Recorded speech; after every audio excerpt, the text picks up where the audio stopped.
حتى أهل البدع والأهواء، أهل البدع العقائدية وأهل البدع السياسية. أنا أقول بيننا وبينكم السلف، بيننا وبينكم الكتب، كان فيقول البدع بيننا وبينكم. Bismillahirrahmanirrahim. Alhamdulillahirabbil alamin, wassalatu wassalamu ala rasulihil amin wa ala alihi wa ashabihi wa man tabi'ahum bi ihsanin ila yaumiddin. Amma ba'd. Pertemuan yang lalu kita selesai dari muqaddimah yang dibawakan oleh Syekh Muhammad bin Abdul Wahhab rahimahullahu ta'ala, yang berupa 3 doa untuk mereka-mereka yang membaca risalah ini. Sekarang kita masuk pada muqaddimah berikutnya. Iqra' Rifqi.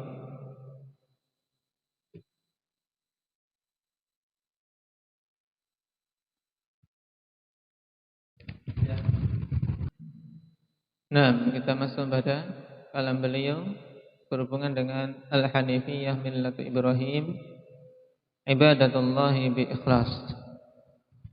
Hanifiyah itu adalah agama Ibrahim yang hakikatnya peribadatan kepada Allah Subhanahu wa taala dengan ikhlas. Qala rahimahullah, i'lam arsyadakallahu li ta'ati anna al-hanifiyyata millata Ibrahim an ta'budallaha wahdahu mukhlishan lahud-din. Kama qala ta'ala wa ma khalaqtul jinna wal insa illa liya'budun. Ketahuilah semoga Allah Subhanahu wa taala membimbingmu kepada ketaatan kepadanya. Sesungguhnya Hanifiyah yang merupakan agama Ibrahim adalah engkau beribadah pada Allah Subhanahu wa taala semata dalam keadaan mengikhlaskan amalan tersebut semata-mata untuknya. Kama qala ta'ala ma khalaqtul jinna wal insa illa liya'budun. Ini jelas.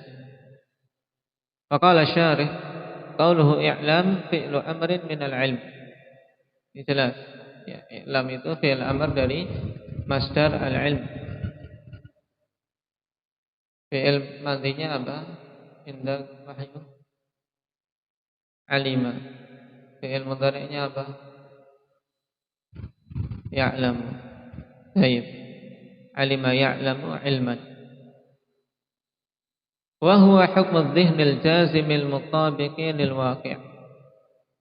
Yang ilmu itu adalah hukmu adh-dhihnil jazim, yaitu suatu hukum yang ada di adh-dhihn. Namanya ilmu, ya, sesuatu yang tidak bisa untuk diraba, tidak bisa untuk dilihat. Karena itu adalah sesuatu yang sifatnya maknawi, ada di benak. Nah, yang pasti yang mencocoki kejadian, mencocoki yang faktanya, inilah ilmu. Karena kalau tidak mencocoki waqi', maka ini bukan ilmu. Aikun mutahayyi'an wa mutafahiman lima yulqa ilaika minal ulum. Maksudnya dari kata i'lam adalah jadilah engkau orang yang bersiap-siap dan memahami apa-apa yang akan disampaikan kepadamu berupa ilmu-ilmu. Wa kalimatu i'lam yu'ta biha 'inda dzikril asya'il muhimmah alladhi yanbaghi lil muta'allimi an yusriya ila ma yulqa ilaihi minha. Sehingga tidak digunakan untuk sesuatu yang remeh. Namanya i'lam didatangkan untuk perkara-perkara yang penting. Ya, ketika mau menyebutkan perkara yang penting, yang sedianya orang yang mau belajar itu betul-betul konsentrasi, siap terhadap apa-apa yang mau disampaikan, ini baru dikatakan i'lam. Tidak pantas orang mengatakan apa? I'lam anan nara harun. Ini betul tidak apa Muhammad? I'lam anan nara harun. Betul kenapa? Sesuatu yang tidak butuh untuk memperhatikan dan berusaha memahami. Namanya api ya semuanya tahu panas. Tidak butuh kata i'lam. Qala ma qarrarahu al-musannifu huna min usuliddin haqiqun bi an yahtamma bihi ghayatal ihtimam wa ya'taniya bihi ashaddal i'tina wa yusghiya ilaihi haqiqatal isgha. Dikasih titik. Dan perkara-perkara yang ditetapkan oleh musannif di sini berupa pokok-pokok agama memang pantas untuk seorang penuntut ilmu betul-betul memberikan perhatian dengan sebenar-benarnya dan berkonsentrasi dengan sebaik-baiknya dan mendengarkan dengan pendengaran yang sebenar-benarnya. Baik. Ini jelas kata i'lam ya akan kita betul-betul perhatian. Didengarkan, dipahami. Samir.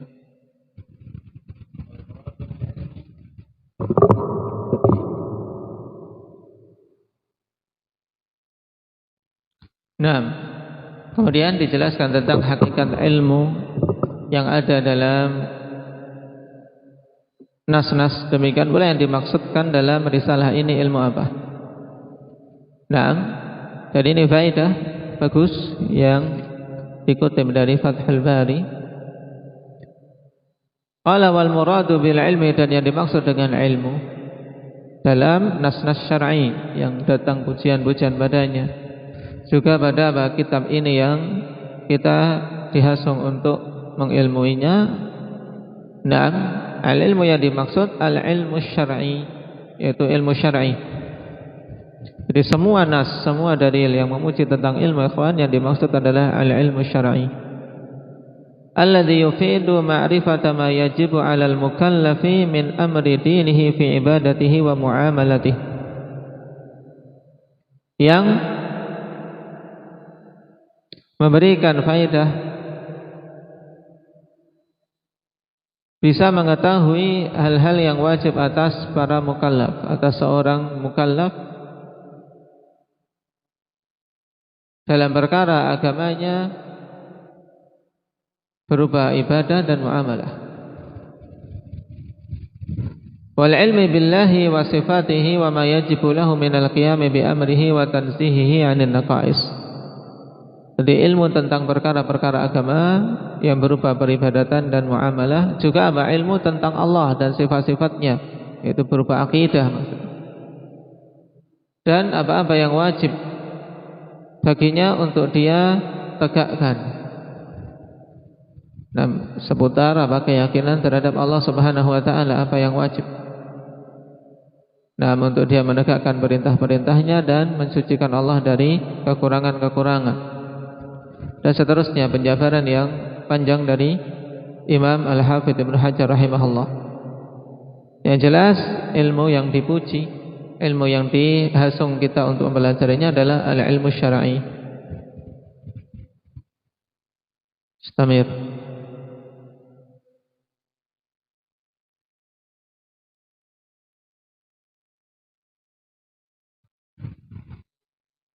Naam, qala rahimahullah, qauluhu arsyadakallah du'aun lil muta'allimi bi an yahdiyahullahu ila ta'atihi subhanahu wa yuwaffiqahu lisuluki sabilaha. Tentunya doa yang ringkas tapi sangat kita butuhkan. Arsyadakallah, semoga Allah memberikan bimbingan kepadamu. Ini doa bagi orang yang belajar agar Allah memberikan hidayah kepada ketaatan dan agar Allah memberikan taufik kepada orang yang didoakan tersebut untuk bisa menapaki jalan ketaatan tersebut. Jadi ditunjukkan ke jalannya dan diberi taufik untuk bisa berjalan di atasnya. Ini makna arsyadakallahu li ta'ati. Jadi tercakup padanya doa akan berilmu dan agar bisa beramal dengan ilmunya. Wa arafa ar-rusyda Ibnu Rajab bi annahu ta'atullahi wa rasulih. Dan Ibnu Rajab, memberikan pengertian tentang ar-rusydu yaitu ketaatan kepada Allah dan Rasul-Nya. Berarti ketika didoakan arsyadakallahu li ta'atih, ya, maksudnya agar diberi bimbingan untuk bisa taat kepada Allah dan Rasul-Nya. Wa qasama Ibnu Rajab an-nasa thalathata asnaf, rasyidun wa ghawin wa dhal. Ibnu Rajab membagi manusia bagaimana dalam kitab beliau Jami' al-Ulum wal Hikam. Manusia terbagi menjadi 3 jenis. Rasyid, ghawin, dan dhal. Rasyid seorang yang mendapatkan hidayah, punya ilmu dan beramal. Sedangkan ghawin orang yang menyimpang, yang punya ilmu tapi tidak mau beramal dengan ilmunya. Sedangkan dhal orang yang tersesat, itu orang yang memang tidak punya ilmu dan tidak bisa beramal di atas kebenaran. Qala farrasyidu arafa al-haqqa wattaba'ah. Adapun rasyid, maka dia telah tahu kebenaran dan mengikutinya. Ini yang paling utama. Wal ghawi arafahu wa lam yattabi'hu. Ghawi dia tahu kebenaran tapi tidak mengikutinya, sebagaimana keadaan orang-orang Yahudi al-maghdub alaihim, yang dimurkai oleh Allah Subhanahu wa taala. Wandal lam ya'rifhu bil kulliyah. Yang sesat, orang sesat yaitu yang tidak tahu kebenaran, tidak tahu al-haq secara keseluruhan. Fa kullu rasyidin fahuwa muhtadin wa kullu muhtadin hidayatan tamatan fahuwa rasyid. Sehingga rasyid itu adalah seorang yang mendapatkan hidayah, dan semua orang yang mendapatkan hidayah dengan hidayah yang sempurna, maka dia adalah rasyid. Kenapa? Li'anna al-hidayata innama tatimmu bima'rifatil haqqi wal 'amali bihi Allah. Sebab hidayah itu hanyalah bisa sempurna dengan mengetahui al-haq dan beramal dengannya juga. Jadi harus tahu al-haq dan beramal dengannya. Itulah orang yang mendapatkan hidayah dengan hidayah yang sempurna. Wa rusyduhu wal 'ilmu bima yanfa' wal 'amalu bih. Sehingga rusyd adalah ilmu terhadap perkara-perkara yang bermanfaat baginya dan beramal dengannya. Wa rusydu wal huda idza ufrida kullun minhuma tadammana al-akhar. Ini faedah, berarti dalam kitab ini kita sudah melewati beberapa kata yang sifatnya seperti ini. Yang baru saja kita lewati antara apa dan apa, Hudzaifah?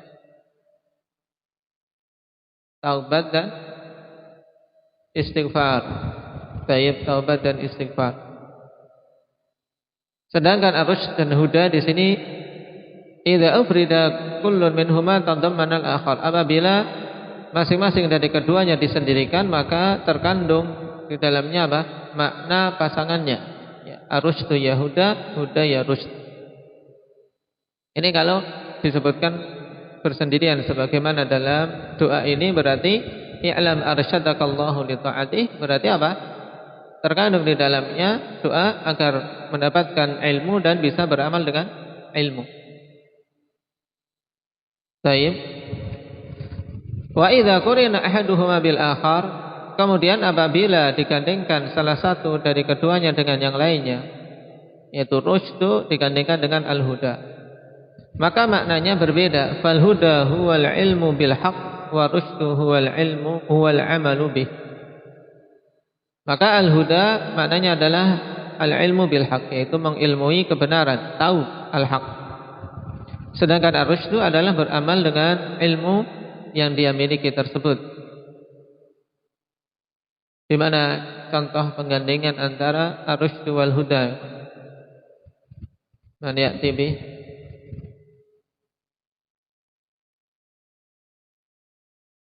Dalam dalil Al-Quran maupun As-Sunnah. Aba Ahmad, penggandengan antara ar-rusydu dan al-huda. Allah tahu dalilnya?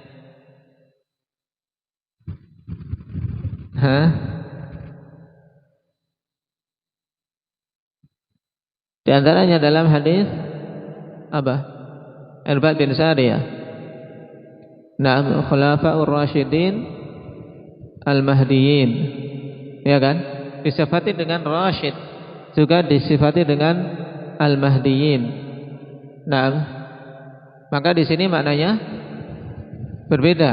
Nah, berarti rasyidin itu karena mereka beramal di atas kebenaran, ya kan? Al-mahdiyyin yang mendapatkan hidayah maksudnya yang memang mengilmui kebenaran. Baik. Alaikum bisunnati wa sunnatil khulafa'ir rasyidin al-mahdiyyin. Sebagiannya apa? Alaikum bisunnati wa sunnatil khulafa'il mahdiyyin ar-rasyidin. Digandengkan intinya antara apa? Al-huda dan ar-rushd. Wa didduhuma al-ghayyu wa ittiba'ul hawa, dan lawan dari keduanya adalah al-ghayyu wa ittiba'ul hawa. Menyimpang, nah, di mana dia sudah tahu kebenaran tapi tidak diamalkan dan mengikuti hawa nafsu. Baik, istamir.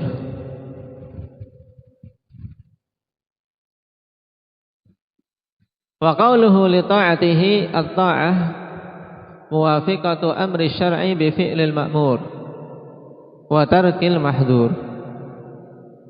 Ini pengertian ta'ah itu apa? Ya, pengertian-pengertian yang seperti ini dicamkan ya, telah kita lewati dulu. Nah, beberapa pengertian antum perhatikan kemudian diingat-ingat. Kayak faedah tadi tentang rasyid, ghawin, kemudian dal, ini juga diingat-ingat. Pengertian taubat dan istighfar. Kemudian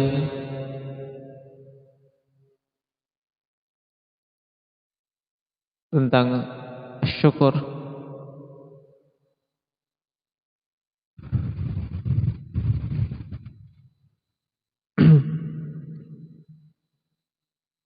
Dan hal-hal yang lainnya.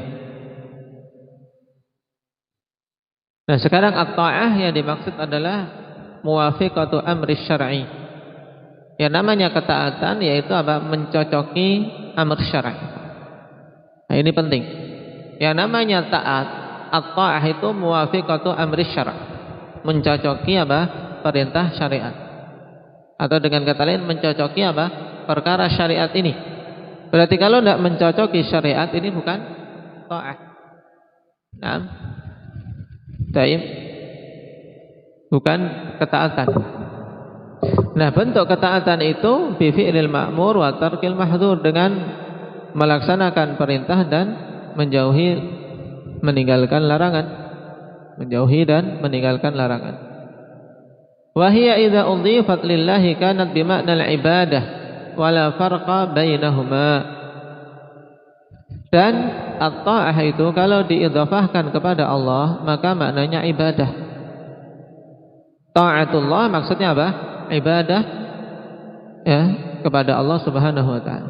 Tidak ada perbedaan antara keduanya. Wa qad tudhafu ila ghairillah, dan terkadang ketaatan itu diidhafahkan kepada selain Allah. Naam, ta'ah wulatil umur, ya kan? Taat kepada wulatul umur.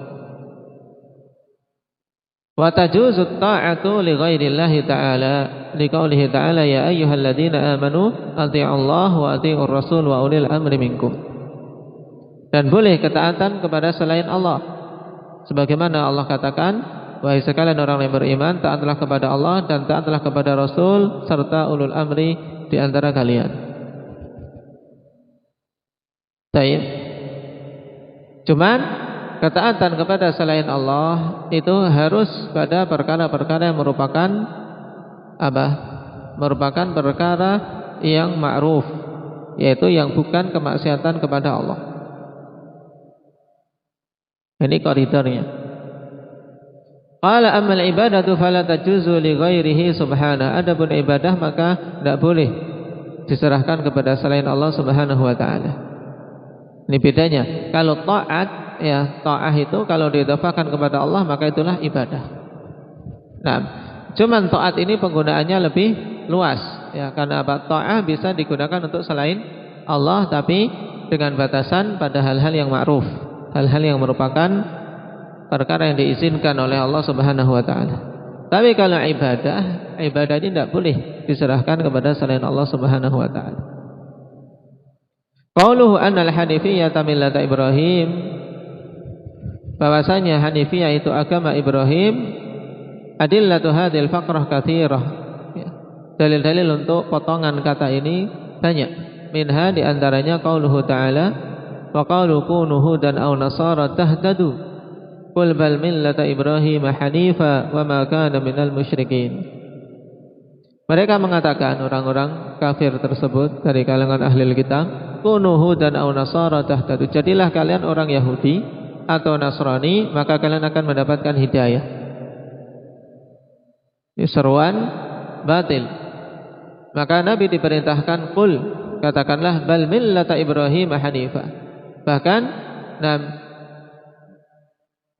ikutilah millata Ibrahim yang lurus ya. Yang lurus condong kepada tauhid dan meninggalkan syirik. Wa ma kana minal musyrikin, dan dia bukanlah termasuk deretan orang-orang musyrik.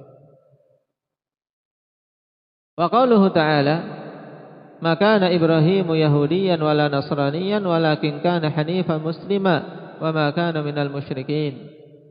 Tidaklah Ibrahim itu seorang Yahudi, tidak pula Nasrani, akan tapi dia adalah seorang yang hanif, seorang muslim dan bukan orang musyrik. Wa ghairuha minal ayat, dan ayat-ayat yang lain. Nah, lalu apa makna Hanifiyah? Wal Hanifiyah mushtaqqatun minal hanaf. Naam, minal hanaf, dipecah dari masdar al-hanaf. Qala Syekhul Islam, al-hanafu al-mailu 'ani syai' wal iqbalu 'ala akhar. Ini makna dasar dari al-hanaf, yaitu condong dari sesuatu dan menuju kepada sesuatu yang lain.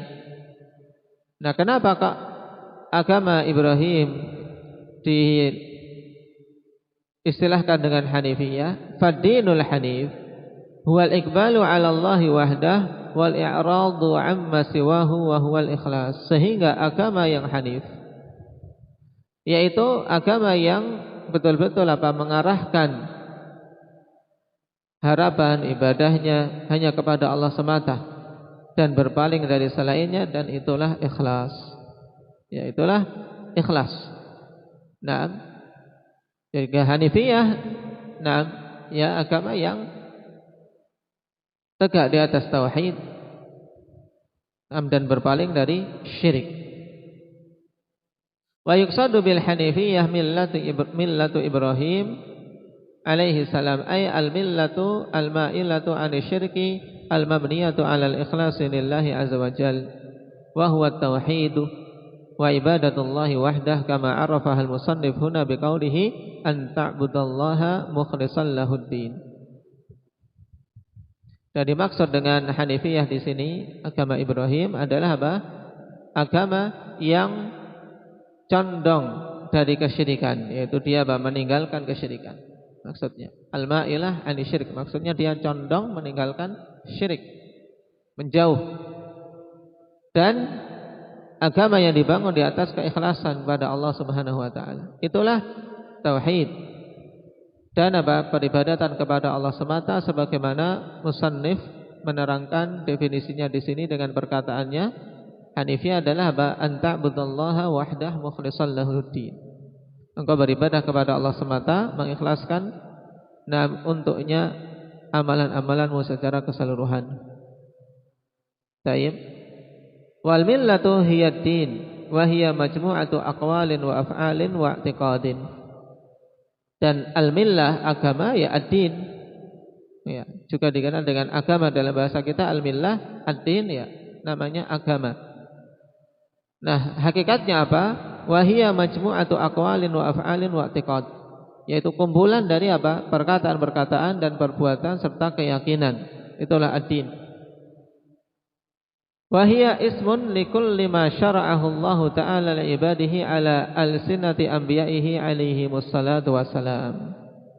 Ini yang dijelaskan oleh Imam Al-Asbahani rahimahullah ta'ala dalam Gharibul Quran Al-Mufradat, dikenal dengan Ar-Raghib Al-Asbahani.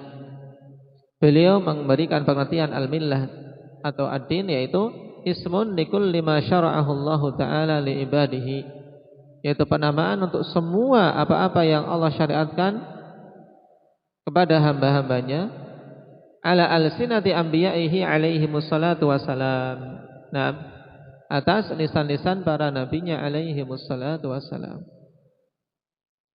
Ini ad-din, ya kawan, pengertian ad-din. Taib, cuman ada perbedaan antara al-millah dan ad-din. Kita baca untuk mengakhiri pertemuan kali ini. Qala bainal millati wad-dini furuqun dzakaraha ar-Raghibu al-Asbahani rahimahullahu ta'ala. Faqala wal farqu bainaha wa bainad din anna al-millata la tudhafu illa ila an-nabi alaihi salatu wassalam alladhi tusnadu ilaihi. Nahu fattabi'u millata Ibrahim hanifa wa ma kana minal musyrikin. Wattaba'tu millata abai Ibrahim wa Ishaq wa Yaqub. Nah, ya, perbedaan antara millah dan din. Naam. Baik. Kalau millah, ya kawan, itu tidak didhofahkan kecuali kepada nabi yang agama tersebut disandarkan kepadanya. Jadi nabi yang membawa agama tersebut, yang membawa risalah tersebut, naam, itu apa? Itulah yang millah diidhofahkan kepadanya. Contohnya, perhatikan. Millah itu senantiasa diidhofahkan kepada nabi yang membawanya. Fattabi'u millata Ibrahim. Ikutilah agama Ibrahim, agama yang hanif, dan dia bukan orang musyrik. Demikian pula millata wattaba'tu millata abai. Aku mengikuti agama bapak-bapakku, yaitu agama Ibrahim, Ishak dan Yaqub. Wala takadu tujadu mudhafatan illallah. Nah, dan hampir-hampir tidak didapati millah itu didhafahkan kepada Allah. Tidak kita dapati penggunaan millatullah. Paham? Baik. Wala ila ahadi ummatin Nabi sallallahu alaihi wasallam, tidak pula didhafahkan kepada salah satu dari umat Nabi sallallahu alaihi wasallam. Misalnya millatu Abi Bakrin, nah, atau millatu Umar misalnya. Paham? Tapi apa didhafahkan kepada Rasul yang membawanya. Wala tusta'malu illa fi hamalatis syara'i duna ahadihima. Nah, dan tidak digunakan kecuali pada apa? Pada pengemban syariat, pembawa syariat, bukan kepada apa? Person-person, salah satu individu-individu dari apa? Pengemban syariat itu. Jadi katakan apa? Millatu Abi Bakrin, enggak. La yuqal millatullah, tidak dikatakan millatullah. Wala yuqal millati, tidak dikatakan millahku. Millatu Zaid, agamanya Zaid, enggak. Dalam penggunaan kata millah. Nah, sebagaimana dikatakan, nah, diperbolehkan pada dinullah wa dinu Zaidin. Baik, agama Allah, agama Zaid, ini boleh, ya kan? Kalau din, kata ad-din, akhwan, ini apa? Diidhafahkan kepada Allah dan kepada, nah, siapapun dari penganut agama tersebut. Dinu Muhammadin. Nah, kemudian juga kepada umatnya dinu Abi Bakrin, juga kepada pengakuan masing-masing dini, al-islamu dini. Paham? Wala yuqal as-salatu millatullah, tidak dikatakan bahwasanya salat itu millatullah, agama Allah. Tidak. Nah, ini perbedaan dari sisi apa? Penggunaan, ikhwan, antara al-millah dan ad-din. Walaupun hakikatnya, nah, kedua-duanya sama, yaitu, nah, penamaan untuk semua apa-apa yang Allah syariatkan. Taib, untuk hamba-hambanya melalui apa? Lisan-lisan para nabinya. Tapi penggunaan millah itu hanya diidhafahkan kepada pengembannya, yaitu orang yang diutus, para nabi dan rasul, untuk menyampaikannya. Sedangkan millah ini diidhafahkan kepada Allah, juga kepada para rasul, juga kepada apa? Kepada umatnya. Ad-din, saya bilang apa? Millah, keliru. Nah, ad-din itu yang diidhafahkan kepada Allah, kepada rasul-rasulnya dan juga kepada umat. Dinullah, dinu Muhammadin, dinu Abi Bakrin dan seterusnya. Barakallahu fikum. Naktabi bihadza subhanakallah.